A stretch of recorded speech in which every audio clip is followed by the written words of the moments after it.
बांग्लादेश बहुत तेजी से दूसरा पाकिस्तान बनने की कगार पर है। आलम यह है कि जिस मोहम्मद अली जिन्ना ने पूर्वी पाकिस्तानी पर बांग्ला की जगह जबरन उर्दू भाषा थोपी, जिस पाकिस्तान ने बांग्लादेश की आजादी की जंग में 30 लाख लोगों का कत्ल कर दिया, अब उसी कातिल पाकिस्तान के कायदे आजम को बांग्लादेश में राष्ट्रपिता बनाने की वकालत हो रही है।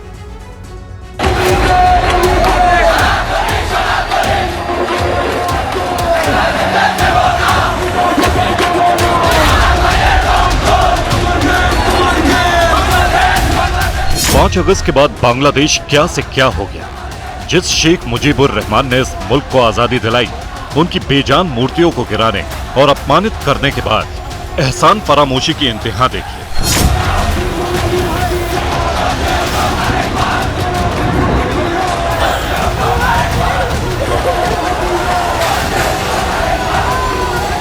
कि जिस पाकिस्तान ने 1947 से 1971 तक पूर्वी पाकिस्तान में जुल्म की सारी हदें पार कर दी, उसके राष्ट्रपिता मोहम्मद अली जिन्ना को शेख मुजीबुर रहमान वाला ओहदा देने की मांग हो रही है। जिसने बांग्लादेशी आवाम का कत्लेआम किया वो अपना हो गया, और जिस भारत ने 1971 में बांग्लादेश को पाकिस्तान के जुल्म और सितम से आजाद कराया वो पराया हो गया। 53 साल के बांग्लादेश में जो अब तक नहीं हुआ वो अब हो रहा है। पहली बार इसी 11 सितंबर को ढाका के नेशनल प्रेस क्लब में जिन्ना की बरसी मनाई गई। जिस जिन्ना ने पूर्वी पाकिस्तान और अब के बांग्लादेश में बांग्ला की जगह जबरन उर्दू जुबान थोपी, उन्हीं की तारीफ में तराने गाए गए, उर्दू में शेरो शायरी पढ़ी गई।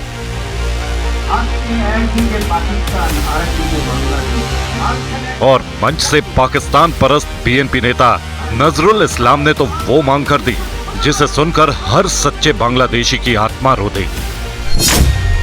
इस मंच से नजरुल इस्लाम ने कहा, अगर जिन्ना नहीं होते तो पाकिस्तान नहीं होता, और पाकिस्तान के बिना बांग्लादेश भी नहीं होता। जिन्ना हमारे राष्ट्र के पिता हैं, लेकिन हम उनकी कभी बात नहीं करते हैं, ये ठीक नहीं है। उम्मीद है कि बांग्लादेश में भी अब जिन्ना को उनकी जयंती और पुण्यतिथि पर याद किया जाएगा। ढाका में जिन्ना की बरसी का आयोजन नवाब सलीमुल्लाह अकादमी की ओर से किया गया था। बांग्लादेश में जिन्ना की बरसी पर आयोजित इस कार्यक्रम में नागरिक परिषद की भी हिस्सेदारी थी, जो जमाते इस्लामी बांग्लादेश से जुड़ा संगठन है। बड़ी बात यह कि जिन्ना की बरसी वाले इस जलसे में ढाका में तैनात पाकिस्तान के उप उच्चायुक्त कामरान धांगल मुख्य अतिथि थे।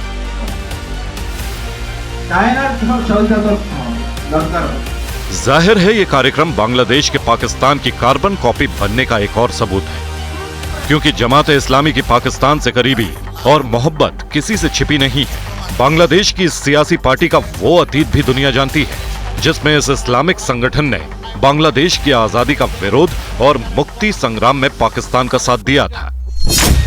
बांग्लादेश की जंग आजादी में पाकिस्तान ने करीब 30 लाख बंगालियों का कत्ल कर दिया। इनमें हिंदू और मुसलमान दोनों थे। तो 9 महीने तक चली आजादी की लड़ाई में पाकिस्तानियों ने 4 लाख बंगाली महिलाओं से रेप जैसी घिनौनी वारदात भी की थी।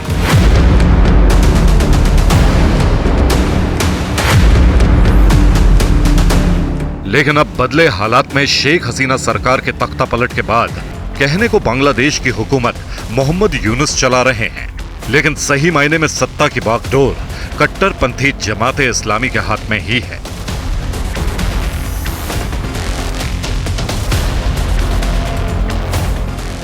तभी तो इस पार्टी की स्टूडेंट विंग छात्र शिविर वाले शरिया पुलिसिंग कर रहे हैं। छात्र शिविर की गुंडागर्दी का ये वीडियो कॉक्स बाजार के बीच का है, जहां टी शर्ट में घूम रही लड़कियों और महिलाओं के साथ मारपीट की गई, उनसे कान पकड़कर उठक बैठक कराई गई।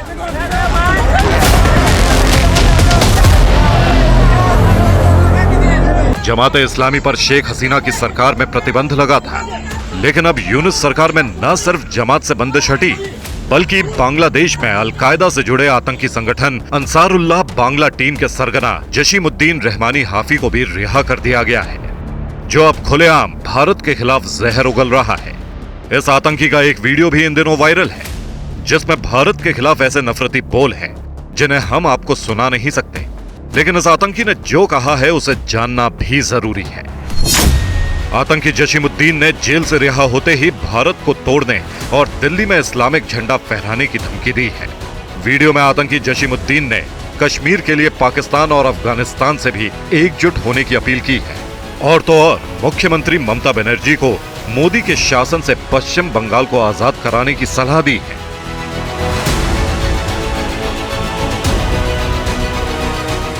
मोहम्मद यूनुस चाहे लाख इनकार करे, लेकिन सच ये है कि बांग्लादेश में सही मायने में कट्टरपंथी ही हुकूमत चला रहे हैं।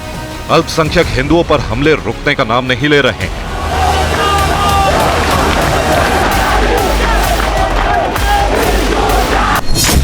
सबसे नया मामला बांग्लादेश के तंगले जिले का है, जहां 17 साल की हिंदू लड़की को अगवा कर लिया गया। नाबालिग हिंदू लड़की को अगवा करने का आरोप अयूब अली, नवाब अली और मानिक मियां नाम के कट्टरपंथियों पर है।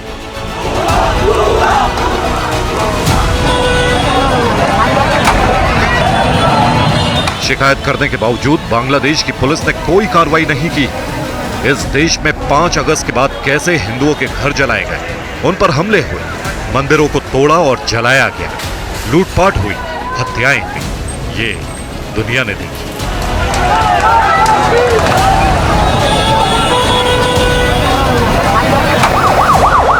बांग्लादेशी अखबार प्रथम आलो की नई रिपोर्ट के मुताबिक 5 अगस्त से 20 अगस्त के बीच देश में अल्पसंख्यक हिंदुओं पर हमले की 1068 घटनाएं हुई।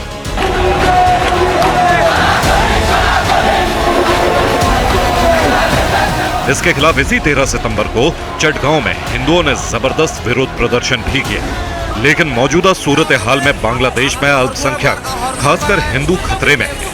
और अगर उनके संहार का सिलसिला यूं ही जारी रहा तो वो आशंका भी सच साबित हो सकती है, जिसमें 2050 से पहले बांग्लादेश के हिंदू मुक्त होने की भविष्यवाणी की गई है।